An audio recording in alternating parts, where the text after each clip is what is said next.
مرحبا أهلا النوادي. الفاتحة بنية الشفاء. محمد guntur bijahin nabi walin nabi wa ahli baitin nabi. Al-Fatihah. Bismillahirrahmanirrahim. Alhamdulillahirabbil alamin arrahmanir rahim maliki yaumiddin. Iyyaka na'budu wa iyyaka nasta'in shiratal mustaqim shiratal ladzina an'amta 'alaihim ghairil maghdubi 'alaihim waladdallin. Amin. Al-Fatihah biniyati syifa ila Husain bin Alwi bin Hasan as-Sagaf bijahin nabi wa alin nabi wa ahli baitin nabi. Al-Fatihah. Bismillahirrahmanirrahim. Alhamdulillahirabbil alamin arrahmanir rahim maliki yaumiddin. Iyyaka na'budu wa iyyaka nasta'in ihdinas siratal mustaqim siratal ladzina an'amta 'alaihim ghairil maghdubi 'alaihim waladdallin. Amin. Al-Fatihah ila ruh al-Nabi bin Muhammad wa ila hadratin Nabi. Al-Fatihah. Bismillahirrahmanirrahim. Alhamdulillahirabbil alamin arrahmanir rahim maliki yaumiddin. Iyyaka na'budu wa iyyaka nasta'in ihdinas siratal mustaqim siratal ladzina an'amta 'alaihim ghairil maghdubi 'alaihim waladdallin. Amin. Bismillahirrahmanirrahim. Assalamualaikum warahmatullahi wabarakatuh. Alhamdulillahilladzi hadana lihadza wa ma kunna linahtadiya laula an hadana Allah. Tsumma ssalatu wassalamu ala Rasulillah Sayyidina Muhammad ibn Abdillah wa ala alihi wa sahbihi wa man walah, amma ba'du. Subhanaka la ilma lana illa ma 'allamtana innaka antal alimul hakim. Rabbi israh li sadri wa yassir li amrin wahlul 'uqdatan min lisani yafqahu qawli. Wasadid lisani wahdi qalbi bihaqqi sayyidina Muhammadin sallallahu alaihi wasallam. Ya man huwa fi uluwihi kain, ya man huwa fi fi'li hamid, ya man huwa fi majdi matin. Allahumma akrimna binuril fahmi wa akhrijna min zulumatil wahmi warzuqna fahman nabiyyin wa hifdzal mursalin wa ilhama malaikatil mukarrabin. Rabbana zidna ilman wa fahma wa aqla ya akramal akramin bihaqqi sayyidina Muhammadin khatamil anbiya wal mursalin. Ya Rahman ya Rahim wa sallallahu ala sayyidina Muhammadin wa ala alihi wa sahbihi wa barak wa sallam walhamdulillahi rabbil alamin. Qala muallif rahimahumullah. Al-hadithu al-khamis ashar, at-takallum bi khair wa ikramul jar wa dhaif.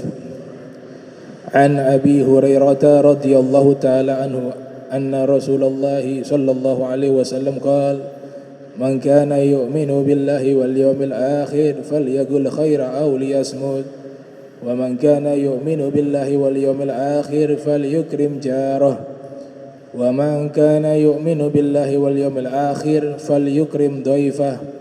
Rawahul Bukhari wa Muslim. Hadis yang ke-15 dari Abi Hurairah radhiyallahu taala anhu wa ardhah, bahwa sesungguhnya Rasul sallallahu alaihi wasallam bersabda, siapa yang beriman kepada Allah dan hari akhir, falyaqul khaira aw liyasmut, maka hendaklah ia berkata baik atau diam. Wa man kana yu'minu billahi wal yawmil akhir, dan siapa yang beriman kepada Allah dan hari akhir, falyukrim jarah, maka hendaklah ia muliakan tetangganya. Wa man kana yu'minu billahi wal yawmil akhir falyukrim dhaifah, dan siapa yang beriman kepada Allah dan hari akhir, maka hendaklah ia muliakan tamunya. Rawahul Bukhari wa Muslim. Hadis diriwayatkan oleh Al-Imam Bukhari yang lahir tahun 194 Hijriah, meninggal 256 Hijriah, dan juga diriwayatkan oleh Imam Muslim yang lahir pada tahun 204 Hijriah, meninggal 261 Hijriah. Jadi hadis ini luar biasa, singkat namun padat. Inilah contoh hadis jawami'ul kalim, singkat tapi berisi. Peribahasa mengatakan khairul kalam ma qalla wa dalla, sebaik-baiknya ucapan sedikit namun padat. Nah, ini sabdanya Nabi kita Muhammad sallallahu alaihi wasallam, walaupun hanya 3 kalimat namun maknanya luas. Yang pertama, Nabi sebutkan di awal kalimat, siapa yang beriman kepada Allah dan hari akhir. Nabi mengulang 3 kali. Setelah kalimat siapa yang beriman kepada Allah dan hari akhir, Nabi jelaskan daripada penjelasan setelahnya, maka hendaklah ia berkata baik atau diam. Atau yang kedua, hendaklah dia muliakan tetangganya. Dan yang ketiga, hendaklah ia memuliakan tamunya. Ini ada hal yang menarik, hubungan antara keimanan dengan berkata baik. Jadi ada hubungan antara keimanan dengan berkata baik atau diam dari keburukan, dan juga beriman punya hubungan juga dengan memuliakan tetangga dan tamu. Ini isyaratun latifah, satu isyarat yang sangat luar biasa yang Allah Ta'ala wahyukan kepada Nabi, kemudian Nabi sampaikan kepada kita. Kenapa dikaitkan dengan keimanan? Ucapan yang baik, memuliakan tetangga, memuliakan tamu. Karena iman itu butuh bukti. Jadi iman itu bukan hanya pengakuan secara lisan saja, tapi dia terwujud di dalam perilaku. Jadi kalau hanya bilang saya beriman kepada Allah tanpa membuktikan keimanan dengan perilaku, maka keimanannya belum sempurna. Sehingga di dalam Al-Quranul Karim, ketika berbicara tentang iman pasti ada amal. Kita kan sering dengar di dalam Al-Quran, innalladzina amanu, setelahnya apa? Wa amilus solihat. Allah sebutkan penegasan inna, sesungguhnya. Artinya keimanan yang benar itu bukan hanya dengan lisan saja, tapi dibuktikan dengan apa? Wa amilus solihat, amal-amal soleh. Allah sebutkan sebanyak 10 kali di dalam ayat Al-Quran kalimat innalladzina amanu wa amilus solihat. Jadi selalu Allah kaitkan keimanan dengan amal soleh. Kemudian ada juga panggilan an-nida. An-nida artinya panggilan dari Allah. Kepada siapa? Orang-orang beriman. Allah selalu sebutkan, ya ayyuhalladzina amanu, wahai orang-orang yang beriman. Kalimat ini, yaitu kalimat Allah memanggil orang-orang beriman, itu sebanyak 89 kali dalam Al-Quran. Allah memanggil orang-orang beriman. Namun bukan hanya sampai di situ. Setelahnya ada perintah dan ada larangan. Jadi tiap kali Allah Ta'ala berfirman, ya ayyuhalladzina amanu, pasti setelahnya ada perintah di dalam ibadah atau ada larangan.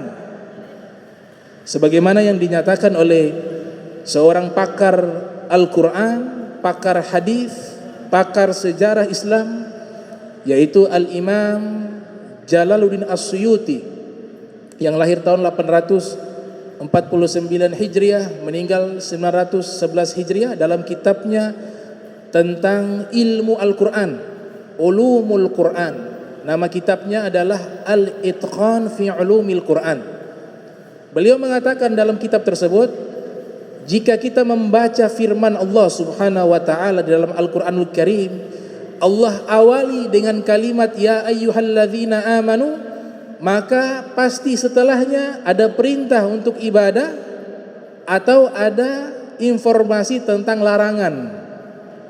Contoh, ketika berpuasa, Allah awali dengan ya ayyuhalladzina amanu kutiba alaikumus syiyam. wahai orang-orang beriman, telah diwajibkan bagi kalian berpuasa. Kewajiban berpuasa Allah awali dengan apa? Ya ayyuhalladzina amanu.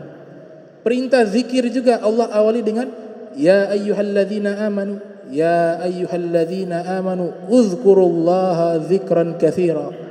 Ya ayyuhalladzina amanu aqimus sholata wa atuz zakata. Jadi setelah panggilan ya ayyuhalladzina amanu, setelahnya ada perintah untuk ibadah atau ada larangan. Contoh yang larangan, ya ayyuhalladzina amanu ijtanibu katsiran minadh-dhonn inna ba'dadh dhonni itsmun. Wahai orang-orang beriman, jauhilah, ini larangan, banyak berprasangka buruk, karena sebagian prasangka adalah dosa.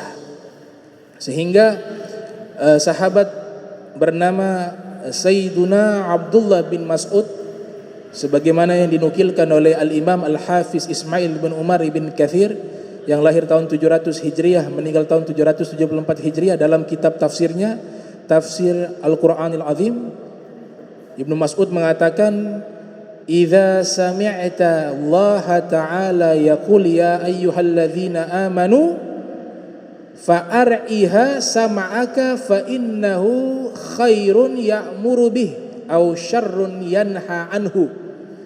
Sahabat bernama Sayyiduna Abdullah bin Mas'ud mengatakan, apabila kalian mendengar firman Allah Subhanahu wa taala diawali dengan kalimat ya ayyuhalladzina amanu, maka fokuskanlah pendengaran kalian, karena setelah itu pasti ada kebaikan yang Allah perintahkan untuk kita lakukan, atau ada keburukan yang Allah perintahkan kita untuk meninggalkannya, menjauhinya. Itu perkataan Sayyiduna Abdullah bin Mas'ud radhiyallahu taala anhu wa arda. Nah, kemudian iman ini punya cabang. Jadi iman ini punya cabang.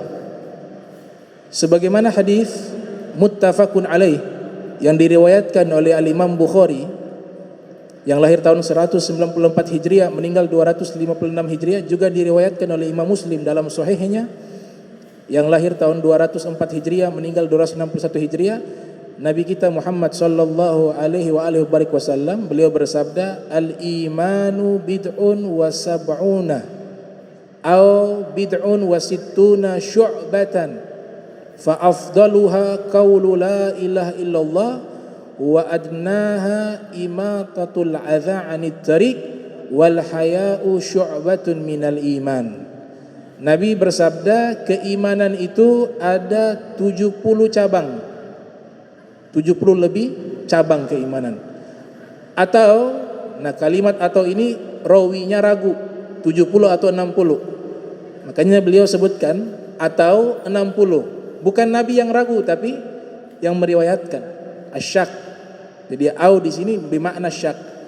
Nabi bersabda iman itu ada 70 lebih cabang atau 60 lebih cabang. Fa afdaluha qaulu la ilaha illallah. Keimanan yang paling puncak, yang paling tertinggi adalah mengucapkan la ilaha illallah. Di dalam syarah Riyadhus Shalihin disebutkan juga ma'a qarini. Jadi tidak cukup hanya la ilaha illallah, harus dikaitkan kepada sambungannya. Apa itu? Muhammad Rasulullah sallallahu alaihi wasallam. Sehingga syahadatain tersebut tidak akan diterima kalau nama Nabi tidak disebutkan. Jadi nama Nabi itu menjadi syarat sahnya seseorang yang ingin masuk ke dalam agama Islam. Maka syarat wajibnya adalah mengucapkan 2 kalimat syahadat. Dan 2 kalimat syahadat itu terdiri dari 2 kesaksian. Kesaksian kepada Allah, tiada Tuhan selain Allah, dan kesaksian bahwa Nabi kita Muhammad sallallahu alaihi wasallam adalah utusan Allah. Nah, kata Allah dalam kitab Fathul Mu'in disebutkan, ada 2 pendapat ulama menyatakan. Yang pertama, Allah itu adalah nama. Nama Allah adalah nama, ismul alam. Sebagian ulama mengatakan Allah itu diambil dari kata ilah.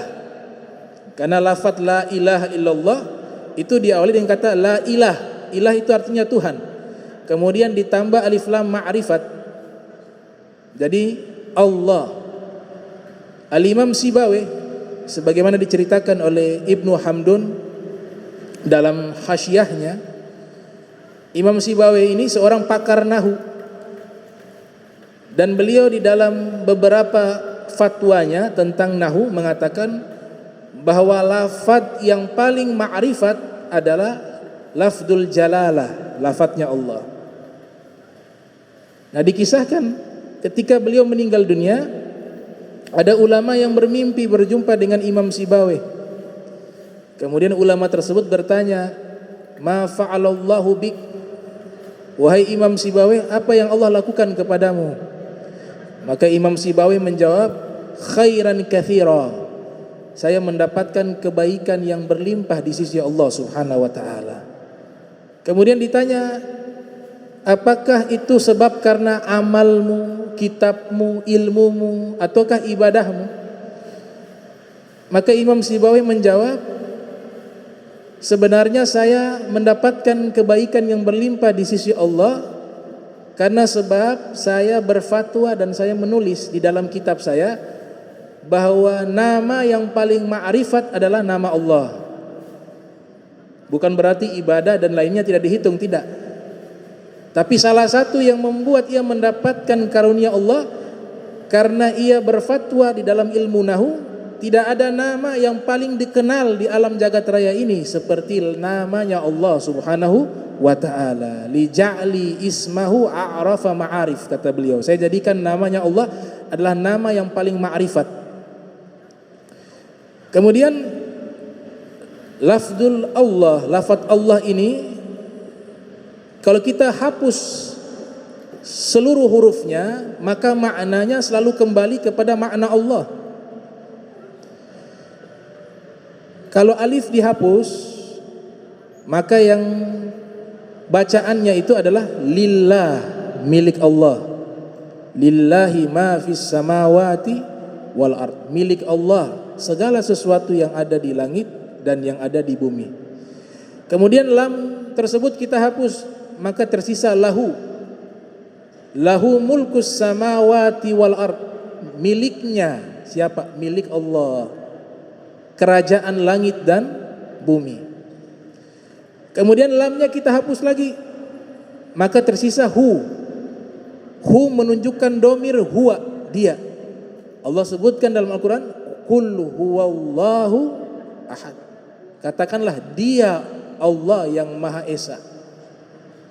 Dan kalau hu-nya dihapus adalah hilang, goib. Goib itu juga kembali kepada Allah. Alladzina yu'minuna bil goib. Mereka beriman kepada yang goib. Yang goib itu siapa? Allah. Tapi goibnya Allah bagi kita orang-orang beriman hanya sebatas di dunia. Kalau kita sudah masuk di surga, Allah sudah tidak goib lagi. Kenapa? Karena ada satu kenikmatan besar, kita bisa melihat Allah Subhanahu wa taala dalam surganya, dan itu adalah kenikmatan surga yang paling tertinggi. Wujuhu yauma idzin nazira ila rabbiha nazira. Mereka memandang wajah Allah di dalam surga. Wajah mereka berseri-seri bahagia karena merasakan kenikmatan bisa memandang Allah Subhanahu wa taala. Kemudian kata Nabi, setelah la ilaha illallah yang paling tertinggi, yang paling rendah keimanan adalah imatatul adza anit tariq. Kalau ada bahaya di jalan, batu atau lain sebagainya, maka orang yang dalam hatinya ada keimanan pasti dia menggeser itu. Takut yang lain kena celaka. Kata Nabi, itu keimanan yang paling standar, paling minim. Tapi masih cabang dari keimanan. Dan Nabi tambahkan wal haya'u syu'batun minal iman. Rasa malu itu juga cabang dari keimanan. Malu di sini ulama membagi. Yang pertama, malu kepada Allah. Bagaimana cara malu kepada Allah? Tidak mau bermaksiat. baik sembunyi-sembunyi atau terang-terangan, karena dia tahu Allah lihat. Kalau punya rasa malu kepada Allah dalam keadaan sendiri maupun keadaan banyak orang sama, karena punya rasa malu kepada Allah. Yang kedua, malu kepada Nabi Muhammad sallallahu alaihi wasallam, karena kita punya amal ibadah selalu dipresentasikan di hadapan Nabi Muhammad sallallahu alaihi wasallam. Sebagaimana sabda beliau, tu'radu alayya a'malukum, disodorkan amalan kalian, amalan umat Nabi Muhammad di hadapanku, kata Nabi sallallahu alaihi wasallam. Fa in wajadtu khaira hamidtullah, kalau saya dapati amalan umatku baik, saya bersyukur kepada Allah, saya memuji Allah. Wa in wajadtu ghaira zalik istaghfartu lakum, tapi kalau saya dapati amalan kalian buruk, maka saya beristighfar kepada Allah untuk umatku yang melakukan kesalahan. Itu harus punya rasa malu kepada Nabi Muhammad sallallahu alaihi wasallam. Al-Habib Ali bin Muhammad Al-Habsyi, beliau mengatakan, basyir wajhan nabi bi salih a'malikum, bahagiakanlah wajah nabi kalian dengan banyak melakukan amal soleh. Bagaimana cara membuat wajah nabi bahagia, wajah nabi tersenyum? Yaitu dengan cara kita sebagai umatnya berusaha melakukan amal-amal yang baik, maka nabi akan tersenyum untuk kita. Hadis ini dijelaskan oleh seorang ulama hadis bernama Al-Imam Al-Baihaqi. Al-Imam Al-Baihaqi lahir tahun 384 Hijriah, meninggal 458 Hijriah. Punya kitab berjudul Syu'abul Iman, cabang-cabang iman. Jadi hadis satu dikaji, dijelaskan secara spesifik oleh Imam Baihaqi. Terkumpul 9 jilid kitab. Seluruhnya hanya membahas cabang-cabang keimanan. Membahas cabang-cabang keimanan. Kemudian keimanan ini juga punya syarat. Al-Imam Suyuti dalam kitab Lubabul Hadis dan juga Syekh Nawawi Al-Bantani dalam kitab Tanqihul Qaul itu meriwayatkan hadis mauquf yang bersambung kepada Imam Ali. Jadi hadis mauquf ini ucapannya para sahabat atau ucapannya ahlul bait yang bertemu dengan Nabi sallallahu alaihi wasallam. Wa ma adaftu ila ashabi min qaulin wa fi'lin fahuwa mauqufun zukin. Di dalam kitab Baikuniyah dikatakan segala ucapan perbuatan sahabat disebut dengan mauquf. Terkenal ulama hadis memberikan definisi hadis mauquf. Imam Ali bin Abi Thalib karramallahu wajha, beliau mengatakan al-iman ma'rifatun bil janan, kemudian ikran atau takrirun bil lisan, amalun bil arkan. Iman itu adalah mengenal dengan hati. Dalam satu teks disebutkan tasdik, membenarkan dengan hati, mengucapkan dengan lisan, dan mewujudkan dengan amal soleh. Itu namanya iman, kata Al-Imam Ali bin Abi Thalib. Al-Imam Hasan Al-Basri yang meninggal tahun 110 Hijriah, seorang tabi'in al-jalil, tabi'in yang mulia, beliau juga mengatakan laisal iman bitamanni wala bitahalli, innama huwa ma waqara fi qalbi wa saddaqahul amal. Iman itu bukan hanya sekedar angan-angan atau perhiasan, namun iman yang sesungguhnya itu berada dalam hati hambanya, hamba Allah Ta'ala, dan dibuktikan dengan amal. Saddaqahu al-amal, dibuktikan dengan amal, dibenarkan dengan amal. Inilah yang namanya iman. Di dalam surat Al-Hujurat, ayat tersebut menceritakan bahwa keimanan itu, orang yang mendapatkan keimanan yang sempurna disebut dengan mukmin. Derajat orang mukmin jauh lebih tinggi dari muslim. Orang muslim belum tentu mukmin. Banyak orang muslim ragu sama rizki, oh belum mukmin dia. Kalau orang mukmin yakin rizki. Syak fir rizki, Al-Habib Ahmad bin Zaid Al-Habsyi dalam kitab Risalatul Jami'ah di bagian akhir itu menyebutkan termasuk dosa hati itu adalah asyak, ragu terhadap rizki yang Allah telah tetapkan. Itu termasuk dosa. Dia muslim berarti kalau masih ragu, tapi kalau mukmin sudah tidak ada ragu lagi. Sehingga mereka katakan orang mukmin sudah pasti muslim, tapi yang muslim belum tentu mukmin. Dan ini Allah Ta'ala ilustrasikan di dalam Al-Quran. Ketika seorang A'rabiyun datang masuk Islam, ia berkata, Ghalatil a'rabu amanna. Orang A'rabiyun itu berkata, kami beriman. Kemudian Allah turunkan wahyu, Kul lam tu'minu. Katakanlah, engkau belum beriman. Walakin kulu aslamna. Tapi bilang Islam. Kami telah Islam. Kenapa Allah bedakan? Dia baru masuk Islam, dia katakan kami beriman. Allah yang menjelaskan engkau belum beriman. Tapi sebutkan dulu engkau telah Islam. Makanya disebutkan aslamna. Karena tingkatan keimanan itu tinggi. Kemudian Allah sebutkan walamma yadkhulil imanu fi qulubikum. Karena iman itu belum masuk ke dalam hati kalian, kata Allah Subhanahu wa taala. Artinya orang Islam juga belum tentu keimanannya menetap dalam hatinya. Jadi makna iman di sini yang dimaksud bukan iman yang secara definisi.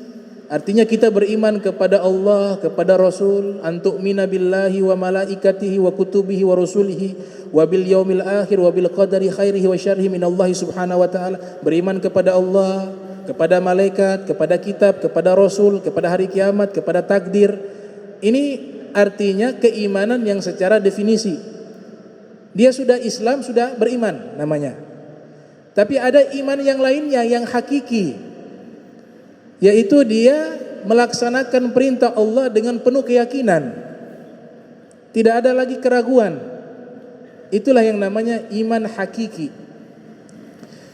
Kesimpulan daripada keimanan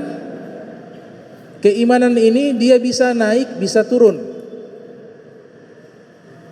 Bisa naik, bisa turun. Allah Ta'ala firmankan dalam Al-Quran, Walladhi anzala sakinata fi qulubil mu'minin liyazdadu imanan ma'a imanihim. Dia Allah telah menurunkan ketenangan di dalam hati-hati orang-orang beriman agar mereka menambah keimanan kepada keimanan mereka yang sudah ada. Jadi di situ Allah sebutkan iman 2 kali. Menambah, jelas kata tambah berarti iman ini bisa bertambah. Kalau bisa bertambah berarti bisa turun. Dan di ayat tersebut Allah sebutkan iman 2 kali. Liyazdadu imanan ma'a imanihim. Agar mereka menambah keimanan kepada keimanan mereka yang sudah ada. Artinya iman yang pertama itu iman ketika memeluk agama Islam, itu sudah beriman. Karena sudah masuk tadi syahadatain, kesaksiannya bahwa tiada Tuhan selain Allah dan Nabi Muhammad sallallahu alaihi wasallam adalah utusan Allah. Ini sudah masuk iman. Kemudian iman yang kedua adalah iman yang hakiki. Dia mengimplementasikan keimanannya berupa syahadatain di dalam kehidupannya dengan tunduk dan taat kepada Allah dan kepada Nabi Muhammad sallallahu alaihi wasallam secara totalitas, tidak setengah-setengah. Ya ayyuhalladzina amanu udkhulu fi silmi kaffah. Allah sebutkan, wahai orang-orang beriman, masuklah ke dalam agama Islam kafah, secara total. Itu baru disebut beriman. Kalau masih setengah-setengah, masih pilih-pilih, masih ragu, maka dia belum dikatakan keimanan yang hakiki, tapi masih bersifat keimanan yang sifatnya hanya masuk ke dalam agama Islam. Inilah beberapa penjelasan tentang keimanan. Nah, kesimpulan daripada keimanan ini dia naik dengan taat. Makin kita taat, kepada Allah, taat kepada Rasulullah sallallahu alaihi wasallam, maka statistik keimanan kita sedang meningkat. Tapi sebaliknya, kalau kita maksiat, kemudian kita tidak taat kepada Allah dan Rasulnya, kewajiban yang Allah wajibkan kita tinggalkan, maka statistik keimanan kita sedang menurun. Sehingga para ulama mengatakan iman ini ada 4 macam. Jadi ada jenis iman yang pertama, yazid wala yankus. Jadi imannya selalu naik, tidak pernah turun. Itu imanul anbiya wal mursalin, imannya para nabi, para rasul, tidak pernah turun. Makin diuji oleh Allah makin naik, tidak pernah dia turun. Itu jenis keimanan yang paling tertinggi. Jenis keimanan yang kedua, la yazid wa la yankus, tidak naik tidak turun. Imanul malaikat, imannya malaikat. Ya, malaikat dari awal Allah ciptakan seperti itu keimanannya. Kemudian yang ketiga, yazid wa yankus, kadang dia naik, kadang dia turun. Nah, imannya orang-orang muslim seperti kita, kadang naik, kadang turun. Dan yang keempat, la yazid wa yankus, tidak pernah naik imannya, justru setiap waktu menurun, yaitu imannya orang-orang kufar, orang-orang fasik, orang-orang munafikin. Orang-orang fasik masuk ke yang ketiga, kufar, musyrikin, wa munafikin. Imannya tidak pernah naik, tapi justru setiap waktu menurun. Nah, sebagaimana disebutkan di dalam kitab Zubat oleh Ibnu Ruslan mengatakan, wajibun 'alal insan ma'rifatul ilah bistiqan wa nutqu bisyahadatin ni'tubira li sihhatil iman. In saddaqal qalbu wa bil a'mali yakunu dha naqsin wa dha kamali fakun minal imani fi mazidi wa fi safai qalbi dha tajdili bi kathrati sholati wa ta'ati wa tarki malin nafsi min syahwati fa syahwatu nafsi ma'adh dhunubi mujibatani ghazwatal qulubi wa inna abada qulubin nasi min rabbinar rahim qalbun qasi. Ada kitab namanya Zubat, disebutkan iman itu dia naik dan dia turun. Kemudian jadikanlah iman kalian selalu meningkat. Dengan cara apa? Banyak melakukan ketaatan dan kebaikan, maka iman kalian akan meningkat. Tapi kalau iman kalian menurun, itu karena disebabkan oleh maksiat dan dosa-dosa. Dan maksiat dan dosa-dosa yang belum diistighfarkan, belum diminta ampunkan kepada Allah Ta'ala, dan belum diampuni oleh Allah Subhanahu Wa Ta'ala, maka dosa-dosa tersebut akan merusak hati kita, sehingga hati kita menjadi hitam, pekat dan keras seperti batu, bahkan lebih keras dari batu. Maka di saat itulah menjadi seorang yang sangat jauh dengan Allah, karena sejauh-jauhnya hamba dengan Allah adalah hamba yang hatinya keras. Jadi ini luar biasa hadis Nabi, singkat, padat. Man kana yu'minu billahi wal yawmil akhir falyagur khairan aw liyasmut. Jadi tadi saya jelaskan hadis ini, kenapa Nabi sebutkan keimanan di awal, kemudian setelahnya ucapan yang baik atau diam, karena amal soleh itu punya korelasi dengan keimanan, dan keimanan itu harus diwujudkan dengan perbuatan. Kemudian Nabi SAW mengatakan, falyagul khaira aw liyasmut, hendaklah kalian berkata baik. Jadi berkata baik, ucapan yang paling terbaik itu yang pertama Allah sebutkan dalam Al-Quran, mengajak orang untuk dekat dengan Allah, namanya dakwah. Wa man ahsanu qawla mimman da'a illallah wa amila sholiha. Allah nyatakan dalam Al-Quran, siapa yang paling baik ucapannya dibanding dengan orang yang mengajak ke jalan Allah. Artinya tidak ada ucapan yang paling baik seperti orang mengajak orang lain untuk menuju ke jalan Allah. Nah, mengajak ini ada dua objek. Yang pertama kepada ummatul ijabah, yang kedua kepada ummatul dakwah. Ummatul ijabah dakwanya ini sasarannya kepada orang Islam. Mungkin dia tenggelam dalam kemaksiatan, dalam dosa. Kita ajak dia dengan cara yang baik, dengan hikmah, mau'izul hasanah, hikmah, nasihat yang baik. Nah, ini termasuk dakwah. Dakwah yang kedua kepada siapa? Ummatu dakwah. Umat yang wajib kita sampaikan dakwah, yaitu orang-orang yang belum memeluk agama Islam. Itu juga umatnya Nabi. Jadi bedanya Nabi Muhammad sallallahu alaihi wasallam dengan nabi-nabi sebelum beliau, kalau nabi-nabi sebelum beliau Allah utus kepada kaumnya masing-masing.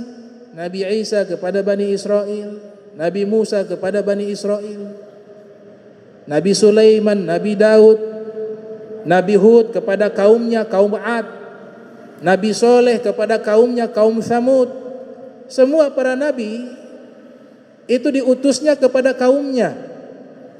Tapi kalau Nabi kita Muhammad sallallahu alaihi wasallam, Allah utus bukan kepada bangsa Arab saja, tapi Allah utus kepada seluruh manusia. Bahkan bukan hanya manusia. Al-Imam Tajuddin Az-Subki yang lahir tahun 727 Hijriah, meninggal 781 Hijriah, di dalam kitab beliau mengatakan bahkan Allah mengutus Nabi Muhammad kepada seluruh manusia, seluruh bangsa jin, seluruh malaikat, dan seluruh alam semesta ini. Wa ma arsalnaka illa rahmatan lil alamin. Tidaklah kami mengutus engkau wahai Nabi Muhammad melainkan sebagai rahmat bagi alam semesta. Jadi beda Nabi kita Muhammad sallallahu alaihi wasallam dengan nabi-nabi yang lainnya. Sehingga dakwah kepada orang yang belum memeluk Islam itu juga diperintahkan. Kita dakwah kepada kaum muslimin juga diperintahkan. Dakwah kepada non muslim juga diperintahkan. Itu yang dimaksud dengan dakwah fi sabilillah. Wal takum minkum ummatun yad'una ilal khair ya'muruna bil ma'ruf wa yanhauna 'anil munkar wa ulaika humul muflihun. Kuntum khaira ummat ukhrijat lin-nas ta'muruna bil ma'ruf wa tanhauna 'anil munkar wa tu'minuna billah. Perintah dari Allah taala, dakwah. Ajak. Jadi kalau dakwah bukan hanya ustadz, semua yang namanya muslim boleh dan perintah dari Allah pakai fil amr, hendaklah siapapun boleh berdakwah, mengajak orang kepada kebaikan. Tapi kalau mengajar harus ulama. Beda ya, dakwah dengan mengajar. Kalau dakwah seluruh kita kaum muslimin boleh untuk kita sampaikan, dan itu perintah dari Allah. Tapi kalau mengajar itu hanya khusus ulama. Hanya khusus ulama, mengajar tafsir, mengajar hadis seperti ini. Nah, itu harus yang belajar, harus yang berilmu. Tapi kalau dakwah seluruh kaum muslimin, dia wajib berdakwah. Dan luar biasa Nabi memberikan apresiasi. Yes, ada ucapan dari Al-Habib Ali bin Muhammad Al-Habsyi. Beliau mengatakan apa?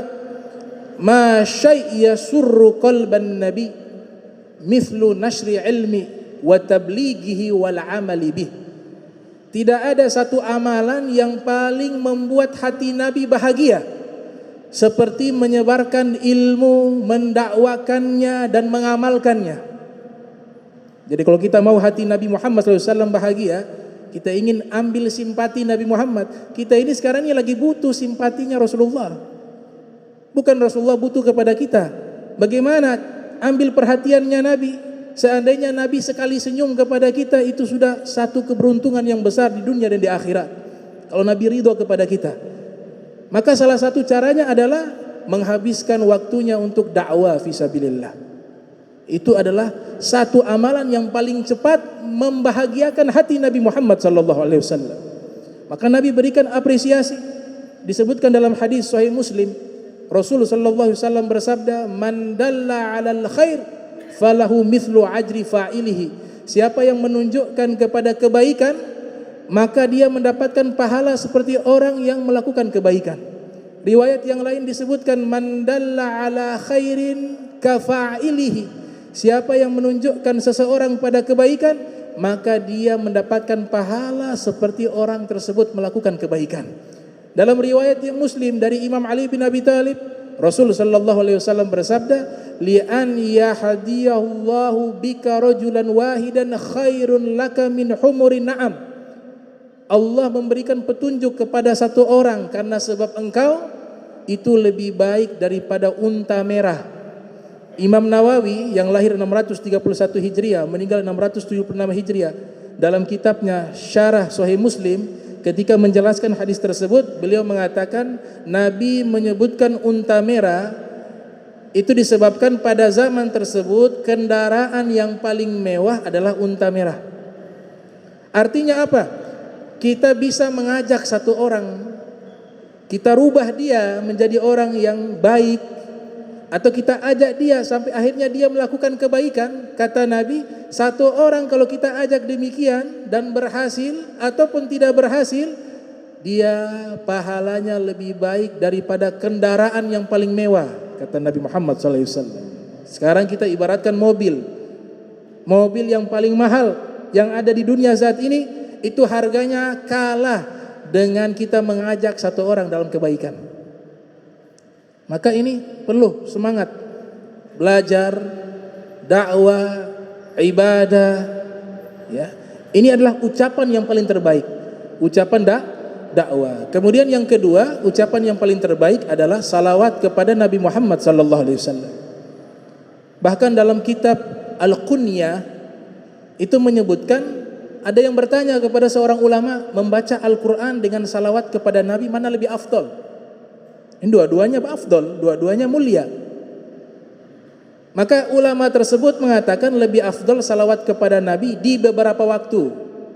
Di beberapa waktu, seperti malam Jumat, karena Nabi yang sunnahkan. Namun kalau di waktu-waktu yang lainnya, Al-Quran juga punya fadilah di beberapa waktu lebih utama. Tapi di beberapa waktu salawat lebih utama. Ulama yang kedua menjawab tidak, salawat lebih utama. Kenapa? Karena yang baca Al-Quran kita baca Al-Quran, pahalanya kita dapat lewat bacaan kita. Sedangkan salawat, yang salawat Allah, salawatnya Allah dengan baca Al-Qurannya kita, mana lebih hebat? Ya salawatnya Allah. Nah ini lafaz kalimat yang terbaik yang kita ucapkan. Yang kedua, salawat kepada Nabi Muhammad SAW. Yang ketiga adalah membaca Al-Quran. Iqra'ul Quran fa innahu ya'ti yaumal qiyamah syafi'an li ashabih. Bacalah Al-Quran, Al-Quran akan datang kepada orang yang senang membacanya di hari kiamat, memberikan syafaat kepadanya. Dalam hadis yang lain juga, Nabi SAW bersabda, Al-Quran hujjatun laka au alaika. Al-Quran menjadi pembelamu, juga bisa menjadi penuntutmu. Dalam riwayat yang lainnya, Nabi SAW bersabda, man qara'a harfan min kitabillah falahu bihi hasanatun wal hasanatu bi asyri amthaliha la aqul alif lam mim harfun walakin alif harfun wa lam harfun wa mim harfun. Siapa yang baca satu huruf dalam Al-Quran dapat satu pahala, dilipat gandakan 10 kali lipat, kata Nabi kita Muhammad sallallahu alaihi wasallam. Maka ini lidah ucapkan salawat, bacakan zikir, membaca Al-Quran dan mengajak orang kepada kebaikan. Itu ucapan yang paling terbaik. Kemudian zikir yang berikutnya, ada sahabat namanya Abdullah bin Bashar, hadis riwayat Ahmad bin Hanbal yang lahir 164 Hijriah meninggal 241 Hijriah, pernah bertanya kepada Nabi SAW, ya Rasulullah, inna syara'illah qad kathurat alayya fadullani ala syai'in atamassaku bih. Wahai Rasulullah, amal ibadah atau amalan-amalan di dalam agama Islam ini sangat banyak. Maka saya minta kepada engkau, wahai Rasulullah, tunjukkan padaku satu amalan yang akan saya jadikan andalan dalam hidupku.